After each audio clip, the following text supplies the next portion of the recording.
Bapa di dalam surga, mengawali hari ini, kami mau bersama-sama bersimpu di hadapan-Mu.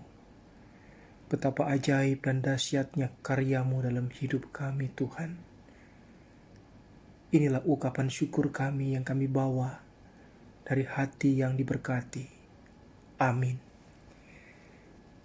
Mazmur 5 ayat yang ke-6 berkata, "Pembual tidak akan tahan di depan mata-Mu. Engkau membenci semua orang yang melakukan kejahatan." Ada seorang pria yang sangat jahat, memutuskan akan lebih baik untuk jika ia pergi ke gereja dan bergabung menjadi jemaat. Dia sesungguhnya adalah seorang yang suka berjudi, pecandu alkohol, dan tidak pernah menjadi anggota dari sebuah gereja di sepanjang hidupnya. Tetapi ketika dia pergi ke sebuah gereja, dia berbohong dengan memberikan kesaksian di gereja bahwa ia dibesarkan sepanjang hidupnya di gereja. Dia sangat patuh pada agama, suka berbuat banyak kebajikan, dan hasilnya mereka siap menerima dia sebagai anggota jemaat. Dengan penuh sukacita semua jemaat merespon dan menyambut bapak ini. Ketika dia pulang ke rumah dari gereja, pria ini mengatakan kepada istrinya apa yang telah dilakukannya. Dan istrinya, seorang wanita yang sangat saleh, tiba-tiba menjadi marah. Dia mengutuk suaminya sebagai seorang munafik dan menuntut agar ia kembali ke gereja minggu depan dan mengakui apa yang sebenarnya. Pria ini kemudian merasa bahwa Allah menggunakan istrinya untuk benar-benar bertobat, dan dia mempertimbangkannya dengan sungguh-sungguh untuk kembali ke gereja minggu berikutnya dan mengakui semuanya.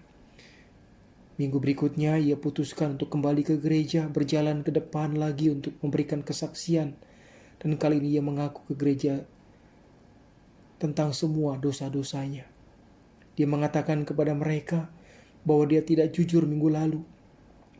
Sebenarnya dia adalah seorang alkoholik, pejinah, dan pemabuk. Bahwa ia menyesal karena berbohong minggu lalu. Lalu hasilnya adalah mereka mencabut keanggotaan jemaatnya saat itu juga. Dia berjalan keluar dari gereja hari itu, menggaruk-garuk kepala dan bergumam pada dirinya sendiri. Orang-orang gereja ini benar-benar aneh. Saya berbohong dan mereka menerima saya. Tetapi ketika saya mengatakan yang sebenarnya, mereka mengusir saya keluar. Saudara-saudara, kita hidup dalam budaya di mana seringkali kita merasa lebih baik berbohong karena akan disenangi orang daripada jujur lalu dibenci orang. Dan karena itu kita menjadi sangat memperhatikan penampilan kita. Kita berusaha membuat orang terkesan dengan apa yang tampak di luar dan menyembunyikan kelemahan atau masa lalu kita kepada orang lain. Memang kalau kita sedang berusaha untuk membuat manusia terkesan adalah gampang untuk berbohong, adalah gampang untuk menutup-nutupi kelemahan kita. Tetapi karena kita sedang berusaha untuk membuat Tuhan terkesan, maka lakukan saja dengan kejujuran. Karena Tuhan tidak bisa kita bohongi. Berusaha berbohong kepada Tuhan adalah tindakan bodoh. Biarlah kita menjadi orang-orang yang jujur apa adanya di hadapan Tuhan. Karena Tuhan akan mencintai orang-orang yang jujur dan mau dibentuk, mau diubahkan. Semoga rahmat Tuhan, hikmat daripada Tuhan akan menjadikan kita orang-orang yang mau mengakui dan mau berubah. Amin. Kami ingin mengaku di hadapan Tuhan bahwa kami seringkali ingin terlihat, terkesan baik di mata orang lain.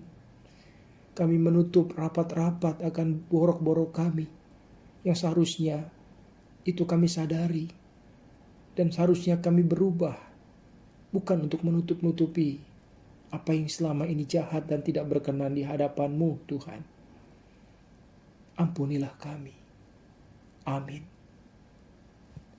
Terima kasih Bapak Ibu boleh mendengarkan renungan pagi hari ini. Kiranya Tuhan menolong kita.